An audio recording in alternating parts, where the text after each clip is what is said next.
la récupération des diplômes évolue à Sonfonia. Monsieur Mvali Condé, vous allez nous rappeler les faits, plantez-nous le décor. Bien. Parce que tous les téléspectateurs n'ont pas forcément suivi le dossier depuis le samedi dernier. Qu'est-ce qui se passait à l'Université Générale Lansana Conté avec la promotion, la 14e promotion? Bon, vous savez, l'Université de Sonfonia, cette année, il y a environ 10 000 sortants, mais 5 000 et quelques personnes ont validé. C'est-à-dire que 5 000 et quelques personnes ont eu déjà leur diplôme. Mais après le constat, ils se sont rendus compte que les mentions portées sur le diplôme ne correspondaient pas aux moyennes. Ainsi, ils ont rappelé les diplômes. Mais je voudrais rappeler que c'est cette année seulement qu'on a voulu respecter la loi. Parce qu'il faut se dire la vérité. Et la loi qu'ils veulent respecter, je veux parler de l'arrêté de 2019. Oui. Et cet arrêté existe depuis 2019. Oui. Et je rappelle aussi qu'en 2019, c'est le recteur actuel qui était secrétaire général de l'Université de Sonfonia. Mais en 2019, on n'a pas mis la mention sur le diplôme. Alors que l'arrêté était déjà signé, il est clairement dit dans l'arrêté qu'il faut porter la mention sur le diplôme. Donc on était en contradiction avec les textes réglementaires. Avec les textes. Et en 2020, on a aussi donné le diplôme aux étudiants, mais il n'y avait pas de mention sur le diplôme. Deuxième encore violation des textes réglementaires. 2021, 2022, même 2023. Les étudiants qui ont obtenu leur diplôme, personne ne nous dira qu'on avait mis la mention sur son diplôme. Mais c'est en 2024 qu'on veut respecter le texte. C'est la question que tout le monde se pose. Pourquoi on ne respecte pas le texte? Pourquoi on veut, n'est-ce pas, le respecter en 2024? Oui. Ça, c'est la première question. La deuxième question, maintenant, quand on dit que la mention ne correspond pas, n'est-ce pas, aux moyennes, qu'est-ce qui s'est réellement passé? Vous savez, avec l'arrêté de 2007, 6 de moyenne étaient déjà bien. Oui. Parce qu'avec l'arrêté de 2007, il n'y avait pas mention assez bien. Tout commençait par quoi? Ça commençait par la mention excellent, la mention très bien, la mention bien et la mention passable. Donc celui qui avait 6 de moyenne avait directement la mention bien.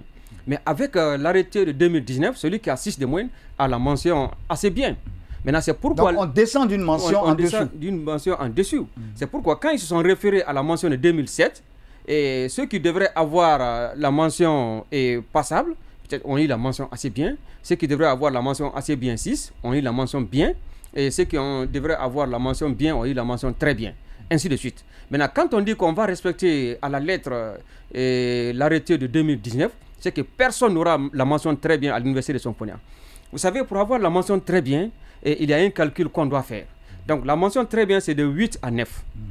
Maintenant, c'est qu'il faut avoir 8 pour que les téléspectateurs comprennent un peu. 8, oui. Il faut avoir 8 dans toutes les matières. Environ, s'il y a 30 matières, dans les 30 matières, il faut avoir 8 de moins dans toutes les matières. Mais si vous ratez 8 dans une matière, cela veut dire que vous ne pouvez plus avoir la mention très bien. Donc, ce n'est pas la moyenne pondérée, mais c'est la moyenne 8 dans toutes les matières que vous allez avoir. Maintenant, c'est pourquoi ils ont délibéré.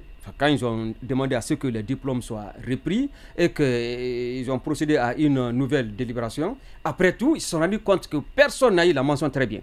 C'est-à-dire que ça, c'est une information. C'est après délibération. Après délibération, personne n'a eu la mention très bien. Alors qu'il y avait des milliers de personnes, des étudiants, qui avaient eu la mention très bien. Tous ceux qui avaient la mention très bien ont maintenant la mention bien. Parce qu'ils ont moins de 8 de moyenne. Maintenant, là où nous sommes, la question qu'on se pose est de savoir qu'est-ce qu'ils ont fait pour récupérer ces diplômes. Quelle est la stratégie utilisée? Parce que selon le dernier communiqué du ministère de l'Enseignement supérieur, on est pratiquement à 66% du taux de récupération de ces diplômes. Alors qu'il faut se rappeler que le samedi dernier, le conseil des étudiants avait demandé aux étudiants, je cite, je lis un extrait de ce communiqué, le conseil demande aux étudiants de bien vouloir garder leur diplôme à la maison dans la plus grande sérénité. C'était signé par le coordinateur de ce conseil-là, Maurice Kamano. Il se trouve pourtant que, quelque part, les étudiants ne semblent pas écouter le conseil des étudiants et sont en train d'aller rendre leur diplôme. Donc, quelle est la stratégie que les autorités universitaires ont utilisée pour pouvoir inciter les récipiendaires à rendre leur parchemin? Bien. Maintenant, la stratégie qu'ils ont utilisée, vous savez, souvent, les organisations qu'on met en place, c'est des organisations fantômes. Je veux dire par là que l'association des étudiants qui a fait ce communiqué, cette association n'a pas été écoutée par la base. Elle n'a pas la légitimité suffisante pour pouvoir représenter la voix des étudiants de son pays. Qu'est-ce que l'université a fait? L'université a impliqué les chefs de département, les doyens des facultés et ensuite les différentes commissions d'organisation des festivités de fin d'année. Vous savez, quand on organise les fêtes de fin d'année, on met en place des commissions, commissions par département, commissions par comment dirais-je, faculté et la grande commission de l'université. On a fait appel à toutes ces commissions, on leur a expliqué. On a mis des moyens à leur disposition pour qu'ils puissent aller chercher des diplômes afin que, n'est-ce pas, et ces diplômes-là soient remplacés par les vrais diplômes. Ça, c'est la première stratégie. La deuxième stratégie, c'est nous-mêmes qui avons fait ça. C'est pourquoi l'université même doit nous féliciter, parce que nous avons communiqué.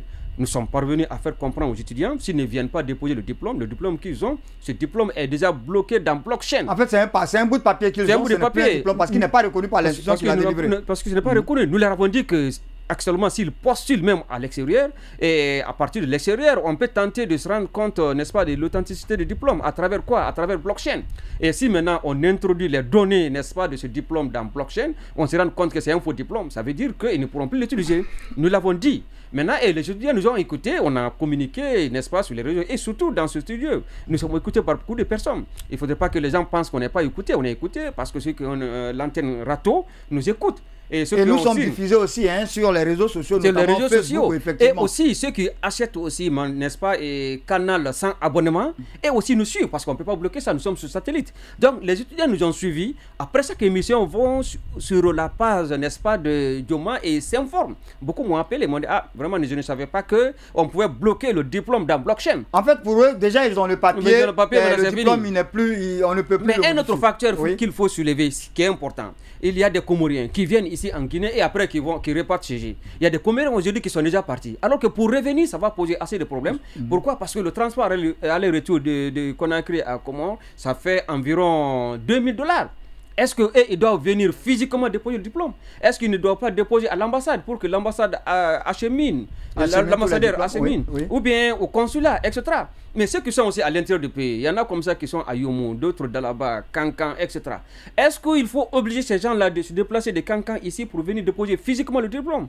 Est-ce qu'il ne faut pas passer par le MEPIA, c'est-à-dire qu'on va à la direction nationale? Puisque le MEPIA a des démembrements dans toutes les localités. On peut aller à la DPE, on dépose là-bas contre un reçu et le DPE achemine au MEPIA, le MEPIA dépose au niveau de l'université. Je crois que c'est une bonne idée. Ça, c'est une bonne idée. Au lieu de dire à l'étudiant lui-même de payer le transport aller-retour, vous savez, nous avec la vie chère, avec la vie chère, je pense que l'université peut travailler ou l'enseignement supérieur peut travailler en collaboration avec le MEPIA pour pouvoir acheminer ce diplôme, parce que le MEPIA est représenté presque dans tout le pays et dans toutes les sous-préfectures. Une fois que vous êtes là, le DSE, vous pouvez lui donner le diplôme, il achemine, il envoie au DPE, le DPE aussi envoie à l'IE. Non, il peut envoyer directement au DPE de la localité.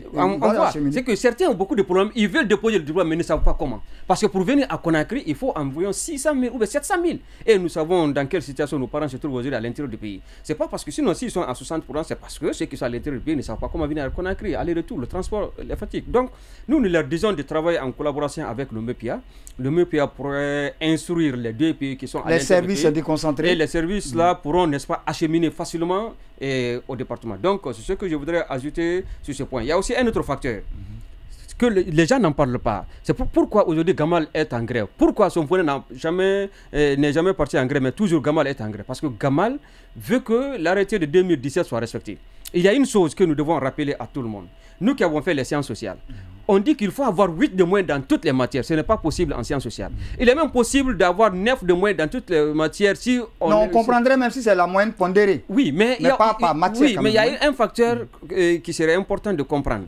C'est quoi? C'est que moi je voudrais qu'il y ait une différenciation entre les sciences fondamentales et les sciences exactes. Oui, ça veut dire que celui qui a 6 de moyenne en sciences fondamentales, c'est-à-dire que dans les sciences de l'humanité, 6 de moyenne correspond à 7 de moyenne ou à 8 de moyenne. Effectivement. Par exemple. Parce qu'il y a des matières, par exemple, il est très difficile quand même d'avoir certaines notes. Mais vous, quand un professeur de français, avant de donner 14 à un élève, c'est que l'élève a très bien travaillé. Mais un professeur de maths peut donner banalement 20 à un élève. 15, 20, 19, oui, mais la matière fondamentale des sciences sociales, c'est le français. Parce qu'il y a un aspect subjectif. Parce qu'il y a un aspect subjectif, la grammaire, la conjugaison, etc. Il faut tenir compte de tous ces paramètres. Mais s'il faut dire à tout le monde d'avoir la même moyenne pour avoir la même mention, ça pose problème. Je pense qu'on devrait y réfléchir.